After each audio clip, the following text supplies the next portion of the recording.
Halo semuanya, ketemu lagi dengan saya Wan dalam acara Sikempod seputar ICU Community Podcast, media informasi, edukasi dan relaksasi.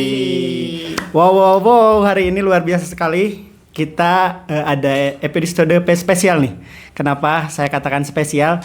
Karena Sikempod kedatangan teman-teman dari Fakultas Ilmu Keperawatan Universitas Padjadjaran. Boleh dengar suaranya dong? Mana suaranya? Keren banget teman-teman semua.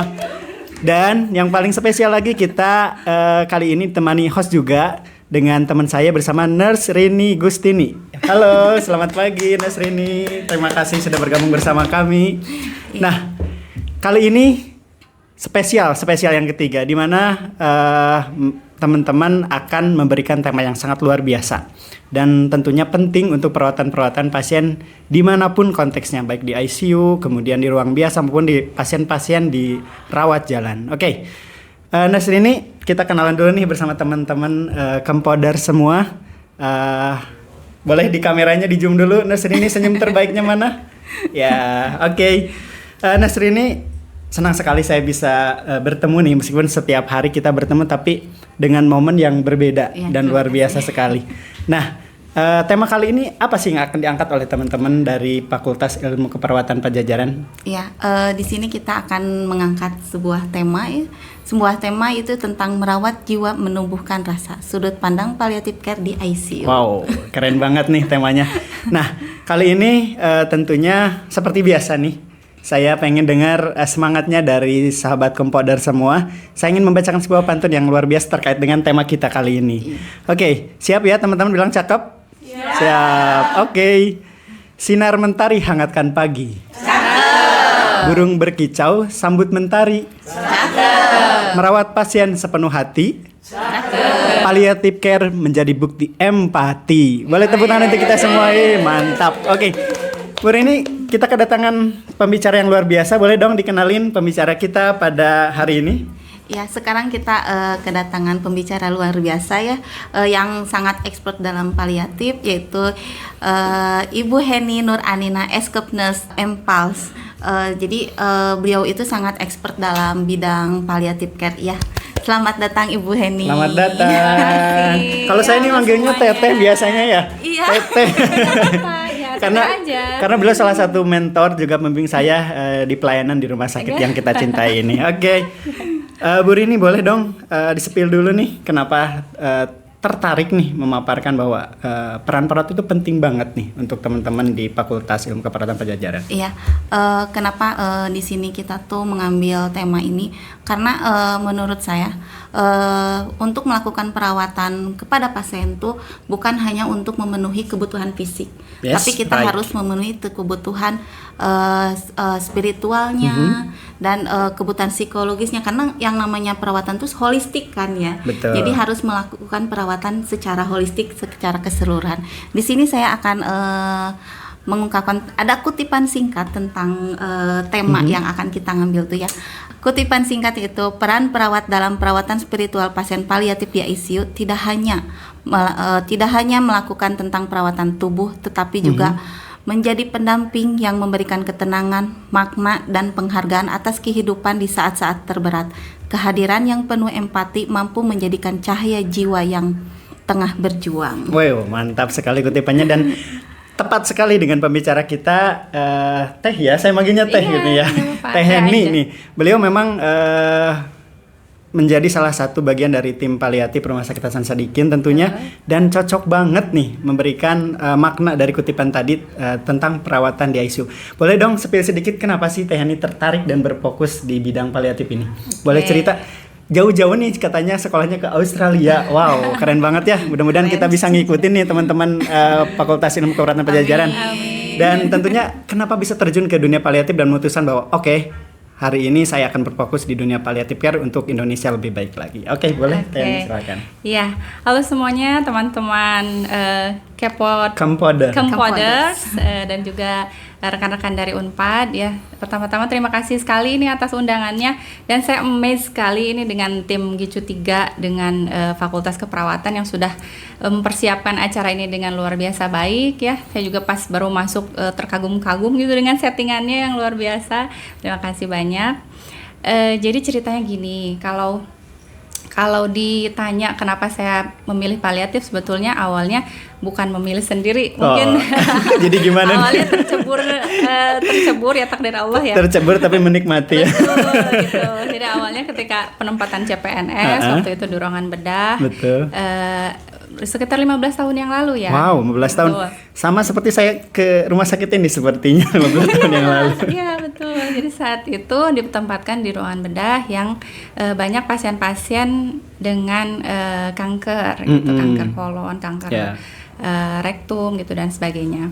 Nah, pada fase tertentu pasien-pasien itu menemui satu fase ya yang dimana memang kondisinya tidak bisa perbaikan dan sebagainya, akhirnya harus masuk ke dalam fase menjelang ajal dan akhirnya meninggal gitu. Betul. Kemudian pada saat itu bila tindakan-tindakan medis yang diberikan kan ya sudahlah gitu kok. Jadi statement-statement dari sejawat kita dan kita sendiri juga kan kayak nggak ada harapan gitu ya. Udahlah gitu ya, kata-kata yang sering kita lontarkan. Mau diapain lagi sih gitu kan ya udahlah dan mau diapain lagi gitu. Nah saat itu saya berpikir memang iya ya. Jadi rumah sakit itu merawat pasien sampai sini aja ya gitu, maksudnya apalagi yang harus dilakukan gitu. Okay. Memang betul ya, tidak ada lagi yang harus dilakukan gitu. Nah sejak tadi itu saya mulai searching, kemudian saya masih alhamdulillah mempunyai orang tua di Unpad ini sejak kuliah dulu sampai sekarang pun gitu ya sudah menjadi praktisi, masih konsultasi dengan bapak dan ibu orang tua kita di Unpad gitu ya, bapak dan ibu dosen di sana. Sambil saya juga konsultasi ke Bu Hana gitu ya waktu itu, kemudian Pak Mamat dan sebagainya. Ada ternyata perawatan paliatif. Nah dari situ mulai tercetus, oh ada ya paliatif.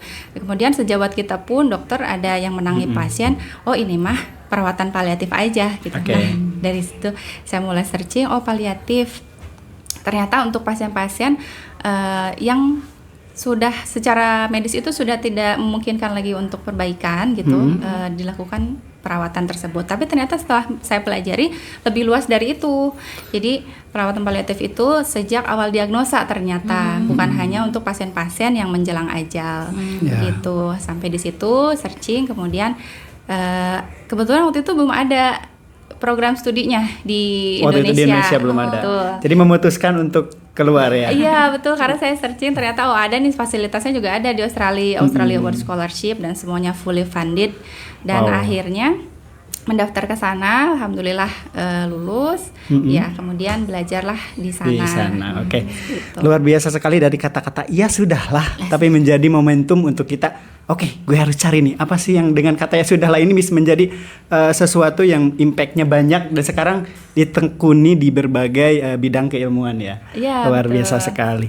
Nasrini nih, hal penasaran apa saja nih yang ingin ditanyakan oleh teman-teman nih terkait dengan palliative care kepada pembicara kita?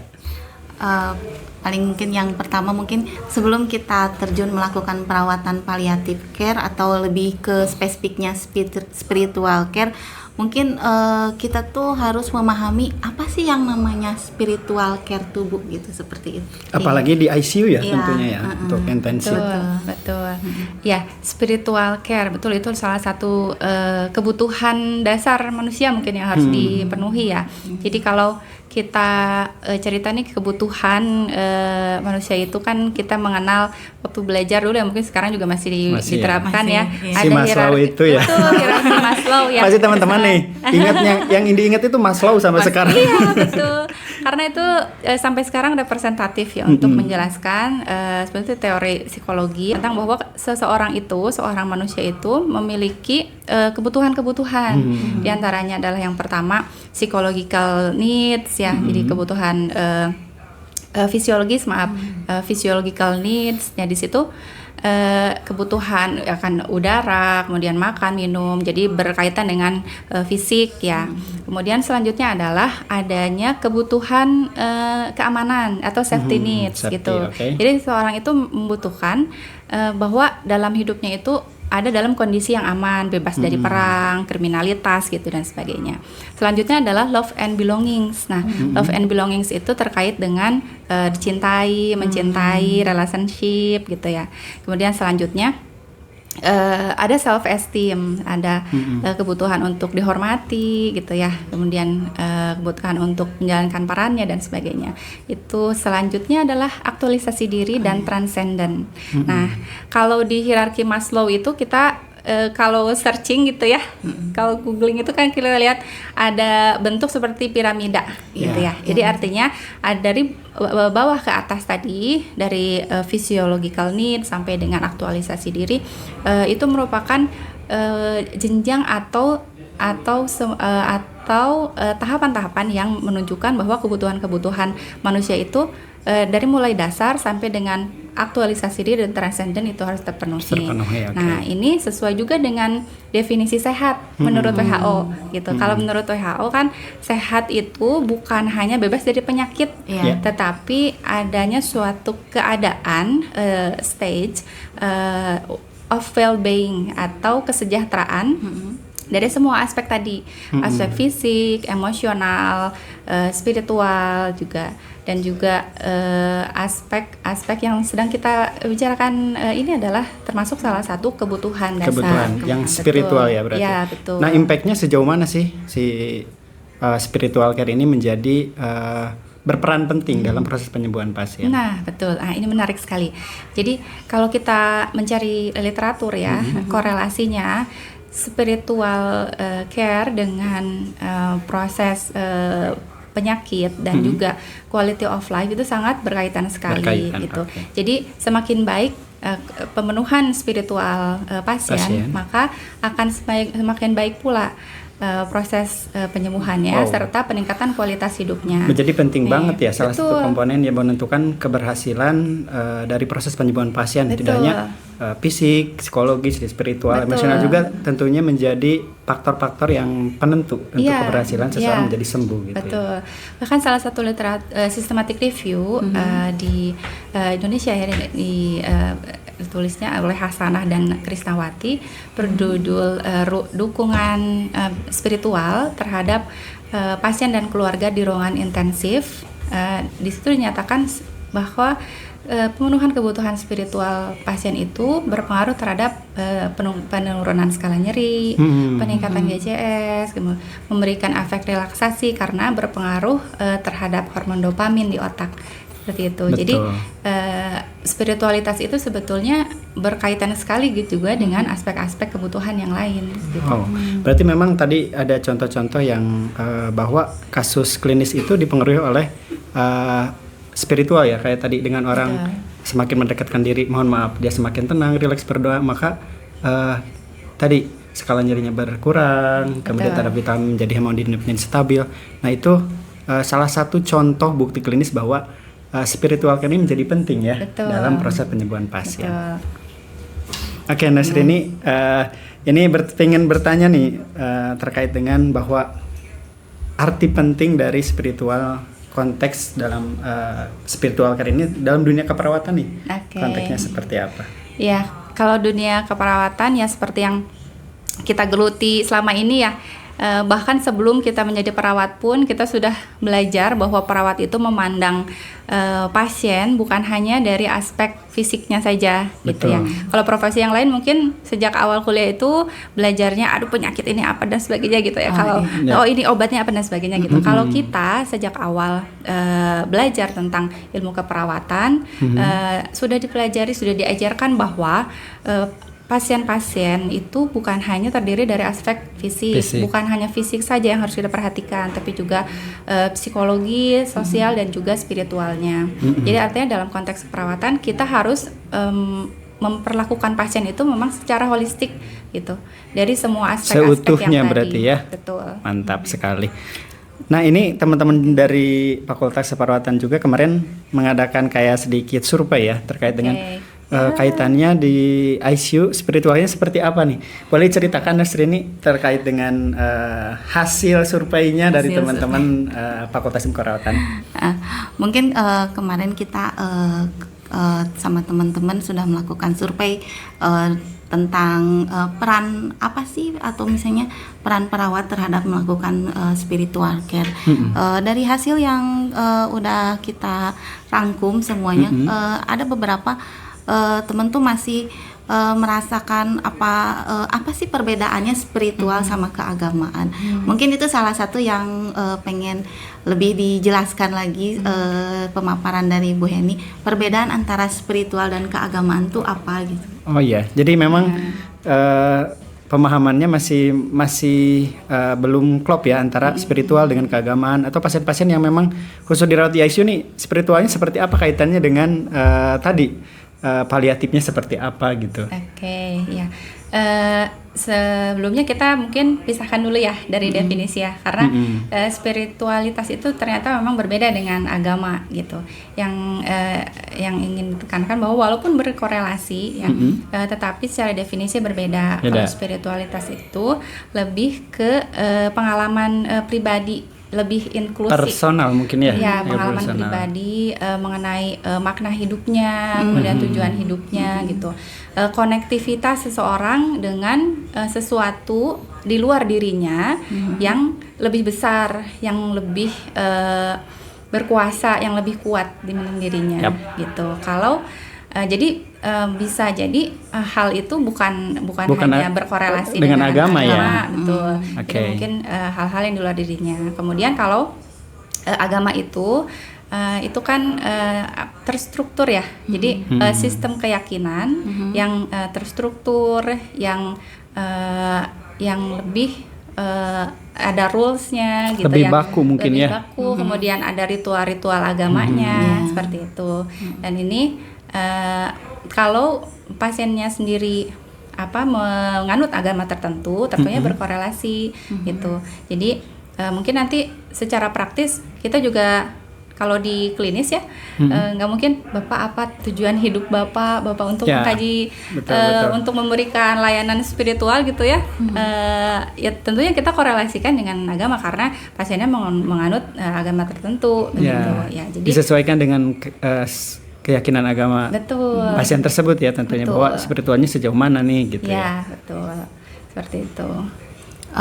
Boleh misalnya lebih dispesifikkan lagi tentang misalnya apa sih contoh-contoh pendekatan spiritual gitu yang terhadap misalnya untuk kan agamanya berbeda-beda gitu, jadi apa saja sih contoh-contohnya dalam gitu? konteks general ya, berarti pendekatan spiritual yang bisa jadi non religius juga ya. Betul ya. Tentunya sebelum kita melakukan intervensi tertentu atau melakukan tindakan tertentu berkaitan dengan spiritualitasnya, kita harus mengkaji terlebih dahulu gitu. Jadi proses asesmen terhadap aspek spiritual ini menjadi sangat penting gitu. Memang ada toolsnya memang terkait dengan spiritual ini. Betul, jadi ada toolsnya. Nah, ada tools yang baku kita bisa pakai ya.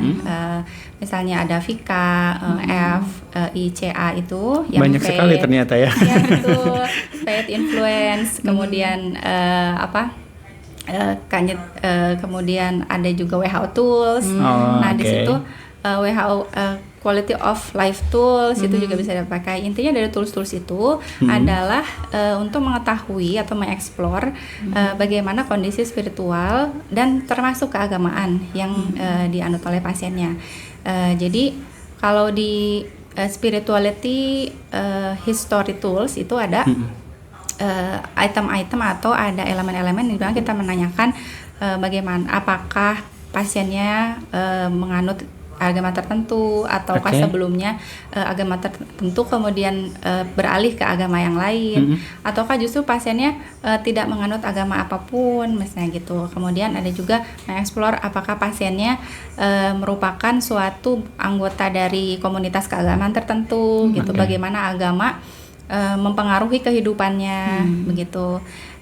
Kalau konteksnya terhadap pasien, tentunya juga ini menjadi penting ya Kang ya, bahwa kita selain melakukan intervensi atau treatment berkaitan dengan fisik, tentunya juga kita jangan lupa bahwa aspek spiritual juga harus kita sentuh ya istilahnya. Betul. Kita kaji tadi dengan tools yang ada. Kalau di RSIS kan termasuk ke item pengkajian keperawatan.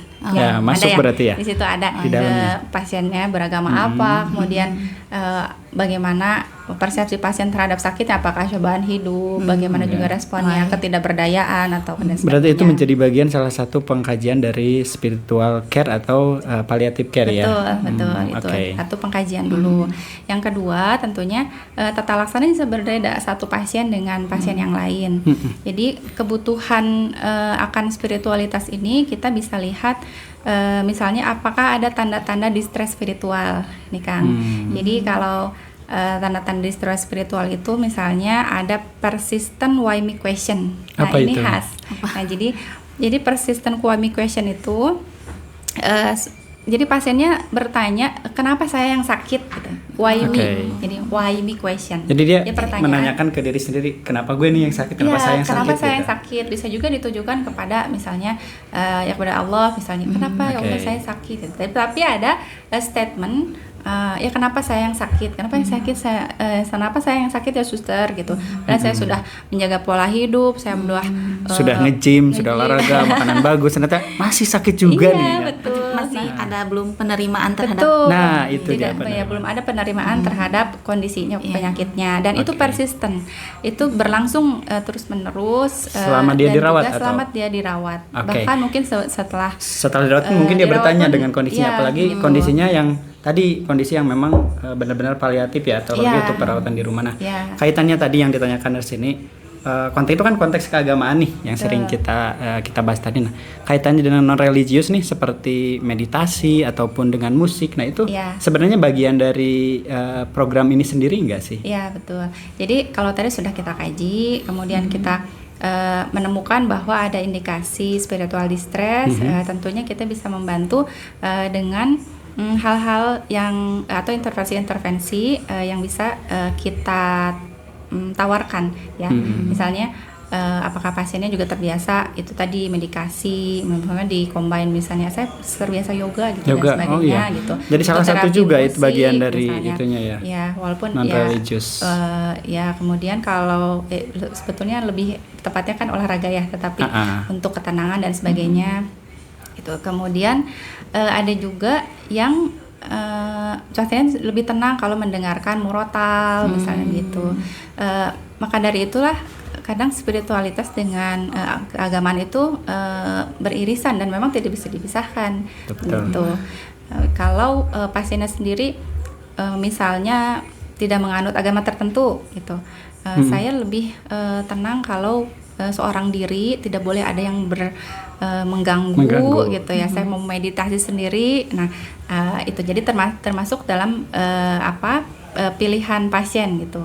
Bagaimana? Ya, itu tadi pentingnya dan untuk kita harus mengkaji. memfasilitasi itu ya sebagai perawat. Sebagai perawat ya konteksnya kalau kita merawat pasien harus memfasilitasi kebutuhan spiritual itu dengan cara tadi setelah kita kaji, kita tahu di masa lalu bagaimana riwayat dari pemenuhan kebutuhan spiritualnya. Okay. Nah, itu yang harus kita fasilitasi. Nah, mungkin Terini sendiri, saya nurse Rini. Oke. Nah, mungkin kan Terini juga lama nih mulai berkecimpung di ICU ya. Sebenarnya yang Terini pelajari terkait dengan paliatif ini untuk pasien-pasien yang tidak sadarkan diri nih, teman-teman kemarin mengkaji bahwa apa sih yang harus bisa kita lakukan atau insight sendiri yang teman-teman dapat nih. Oke, pasien di ICU ini harus seperti apa berdasarkan pengalaman kemarin? Kalau berdasarkan pengalaman kemarin kan tadi kata Bu Heni kan sebelum kita melakukan intervensi tentang spiritual care kita melakukan pengkajian yang seperti itu. Kan di sini di ICU itu kan pasien-pasien itu ada yang sadar, ada yang tidak. Di ICU kebanyakan nggak sadar ya? Nggak sadar. Jadi sebelumnya kita melakukan pengkajian tuh jadi kayak alam anamnesa gitu. Jadi ke keluarga apakah itu bisa gitu ya gitu. Ya, nah, ke keluarga berarti keluarga. Nah, tidak sadar. Kita fokus ke keluarga nih. Kalau ternyata keluarganya juga tidak ada nih. Nah, ini menjadi hambatan juga ya tentunya. Nah, sejauh mana sih peran keluarga untuk berperan penting dalam pengkajian case di ICU ini sendiri? Dalam mengkaji spiritual tentunya sangat penting ya, terutama pasiennya tidak sadar ya. Kita memperoleh informasi tentunya yang terdekat dari keluarga. Gitu. Orang-orang terdekat. Jadi, ya. Betul, dari orang terdekat. Kita bisa mengkaji pasiennya misalnya menganut agama tertentu atau tidak. Soalnya ini pernah terjadi juga di ruangan saya sebelumnya di ruang perawatan. Jadi pasiennya itu ternyata beralih agamanya. Oh, Nah, oke. jadi Suka berbeda ya? Iya, betul. Jadi kalau di identitas kan Iya, mungkin KTP-nya yang kapan gitu ya. Iya, oke. Agamanya itu masih Bisa beda-beda ya? Iya, betul. Ternyata berbeda setelah kita kaji lagi ke keluarganya. Oh enggak, sister, ini sekarang agamanya ini. Oke. Gitu. Jadi jangan sampai kita itu maksudnya kan baik ya, ingin memfasilitasi kebutuhan spiritualnya. Tapi jadi malah ternyata salah ya? Salah, betul. Yang Oke. kita hubungi adalah tim bimbingan rohaniawan keagamaan apa gitu. Jadi memang pengkajiannya harus aktual ya. Jadi Betul. jangan sampai menjadi oke, kita lihat draftnya seperti ini, dilakukan aja pengkajian sesuai dengan Betul. draft. Tapi tentu harus ada validasi tertentu ya, Iya. teman-teman nih. Validasi kembali bener nggak keyakinan spiritualnya Iya. sesuai dengan yang ada di status pasien Iya, ya tentunya, atau betul. di identitas pasien. Betul. Wow, insight-nya luar biasa ya tentunya. Iya. Jadi kalau obat mah double check mungkin ya Terini Iya, ya. iya. Oke. Betul.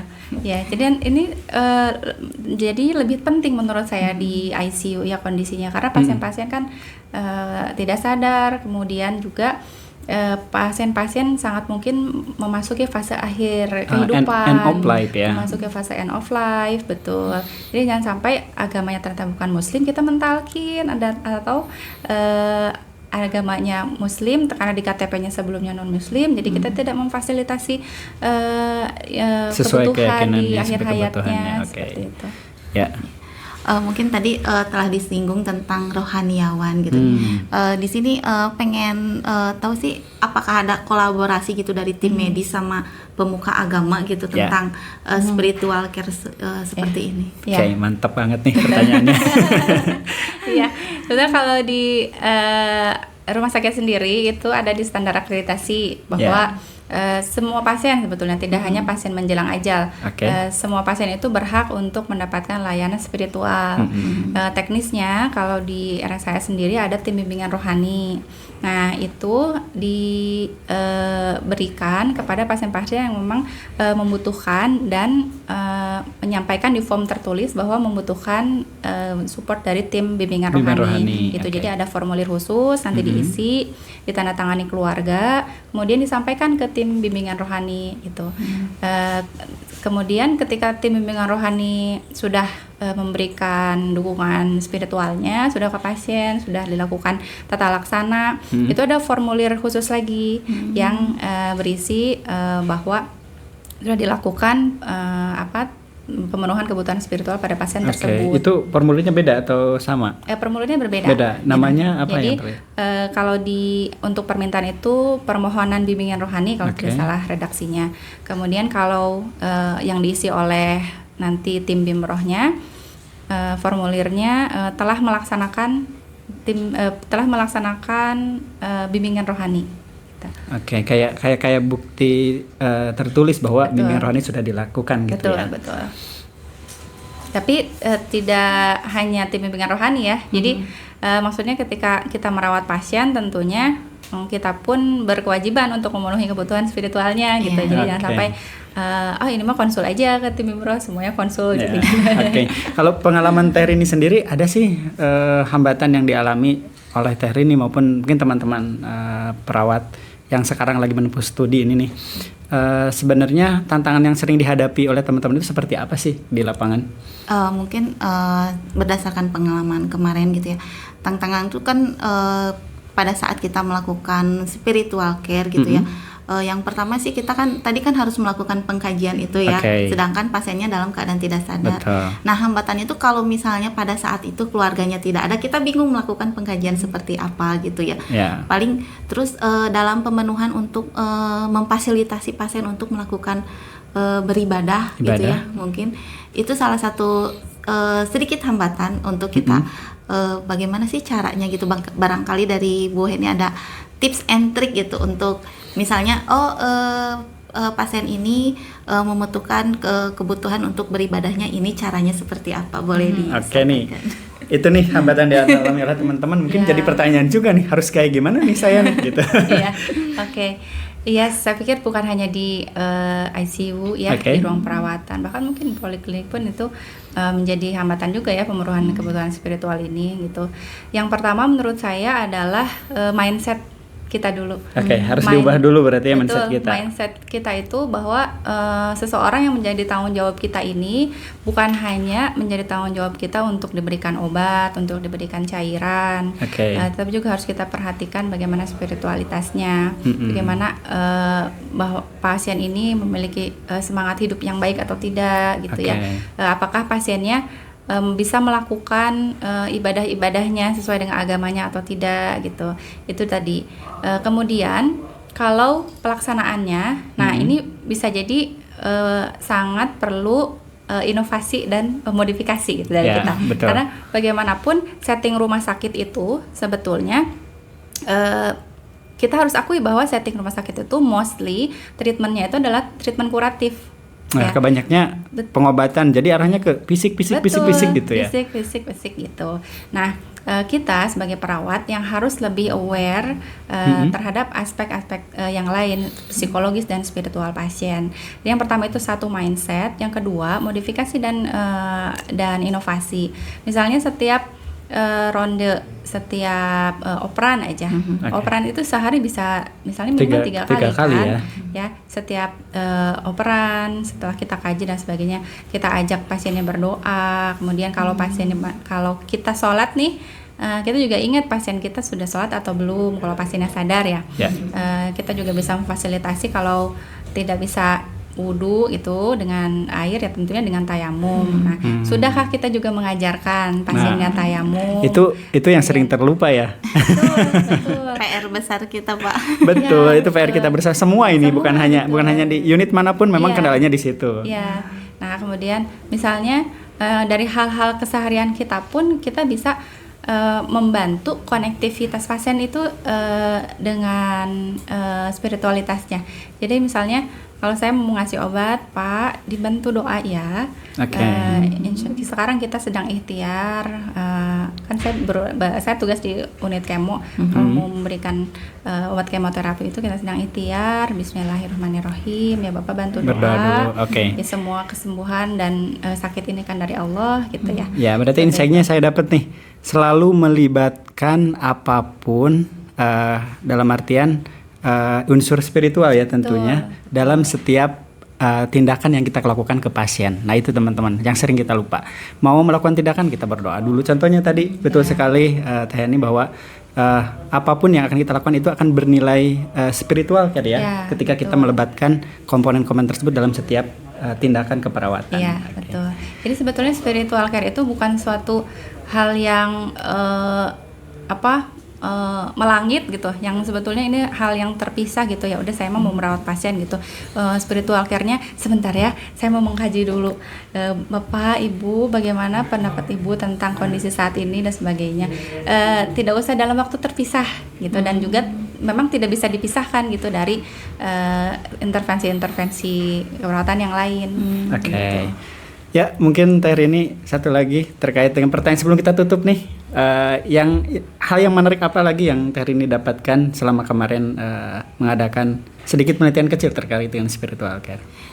Mungkin ada pertanyaan lagi, yaitu bagaimana sih kita supaya lebih peka terhadap spiritual pasien gitu, cara-cara tips and triknya gitu. Iya, lebih pekanya satu tadi ya sudah kita bahas dengan mindset kita. Kepekaan itu akan bisa terasah Datang ketika- sendirinya ya, Oh, iya, ketika akan bisa kita terasah betul merubah ketika merubah apa yang kita mindset. pikirkan mindset gitu. kita bahwa yang kita rawat ini adalah seorang manusia yang utuh dengan segala kebutuhannya yang seperti tadi kita bahas gitu.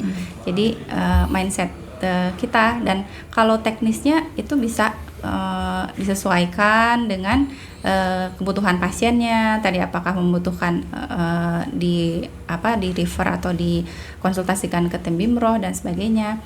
Itu tergantung dari kebutuhan pasiennya gitu. Tapi yang pertama adalah bahwa mindset kita sebagai perawat itu ketika bertugas bukan hanya untuk menjalani rutinitas untuk pengobatan pasien saja gitu, tetapi memenuhi semua kebutuhan kebutuhan dasar dari pasiennya, kebutuhan psikologis, kebutuhan spiritualnya juga. Oke, mantap sekali nih. Spiritual ini atau palliative care atau end of life ini menjadi tema yang lagi yang sedang kita bahas untuk proses penyembuhan pasien. Nih, sebelum kita tutup dari Teh Heni untuk teman-teman Kempoders dimanapun berada nih tentang palliatif itu seperti apa, boleh disampaikan? Oke, general aja, bukan tentang paliatif aja, mungkin tentang keperawatan ya. Oke. Jadi teman-teman, ada slogan yang menyatakan bahwa nursing is not only a hard work, Oke. but it is a hard work. Gitu. Oke, luar biasa, tepuk tangan sekali. Jadi kuncinya ada di hati ya. Bukan kerja keras tapi ada hati, karena kita perawatan pasien itu bedanya profesi kita dengan pasien lain. Tapi yang disentuh adalah heart ya. Oke, boleh tepuk tangan sekali lagi, luar biasa. Boleh. Nurse ini mungkin menyampaikan kutipan akhir. Ini adalah kutipan yang sangat luar biasa nih dari Nurse Rini terkait dengan palliative care. Ya, baiklah. Di balik monitor dan mesin bantuan napas diri di ruang ICU, perawatan adalah penenang yang menyentuh jiwa, menjembatani kebutuhan fisik dan spiritual pasien, khususnya pasien paliatif dengan kelembutan dan bermakna. Wow, luar biasa sekali. Memang kalau kata-kata yang luar biasa itu teman-teman mahasiswa lebih ins ya. Ya, baik sahabat Kempoders. Oke, saya ingin mengutip sedikit yang tadi disampaikan dari Teh Heni, dari Nurse Rini, bahwa palliative care ini bukanlah tentang menyerah, bukan tentang kata ya sudahlah gitu ya. Tapi bagaimana tentang memberikan kehidupan yang bermakna tentunya sampai akhir, dan juga ternyata di ruang ICU ini menjadi suatu ruangan yang penuh dinamika. Kemudian perawat menjadi cahaya dan juga harapan yang hadir bukan hanya untuk menyembuhkan tetapi juga untuk menemani dengan hati. Wow. Baik, nih sebelum kita tutup saya ingin membawakan sebuah pantun untuk teman-teman Kempoders. Siap nih semuanya bilang cakep? Siap. Oke. Siap ya, laut tenang dihiasi pelita. Cakep. Ombak kecil menari-nari. Cakep. Palliative care bukan akhir cerita. Cakep. Tapi wujud cinta sejati dalam profesi dengan hati. Terima kasih teman-teman sudah mendengarkan podcast kita hari ini. Jangan lupa like and subscribe YouTube-nya Si Kempod, dan juga jangan lupa tetap pantengin Instagram-nya ICU Kemuning Jaya Mandiri, dan juga like juga tentunya teman-teman dari Universitas Pajajaran Fakultas Ilmu Keperawatan. Mungkin ada yang ingin disampaikan untuk dosen tercintanya yang memang berkecimpung dalam dunia paliatif. Terima kasih kepada Bu Asti atas bimbingan kita sampai ke titik ini. Mantap. Untuk melakukan program ini. Mudah-mudahan program ini bisa bermanfaat, bisa membuka kita wawasan kita lagi untuk semua teman-teman perawat lainnya untuk melakukan perawatan spiritual. Jadi segala sesuatu kita melakukannya harus dengan melibatkan spiritual dan melakukannya dengan hati. Wow, mantap sekali Bu Asti. Bu Asti, Bu Hana, Prof. HH. Oke, Yes. Terima kasih. Sampai ketemu lagi di acara selanjutnya. Bye-bye. Assalamualaikum warahmatullahi wabarakatuh. Si Kempod, seputar ICU Kemuning Podcast, media informasi, edukasi, dan relaksasi. Fakultas Ilmu Keperawatan Universitas Pajajaran, unggul mendunia.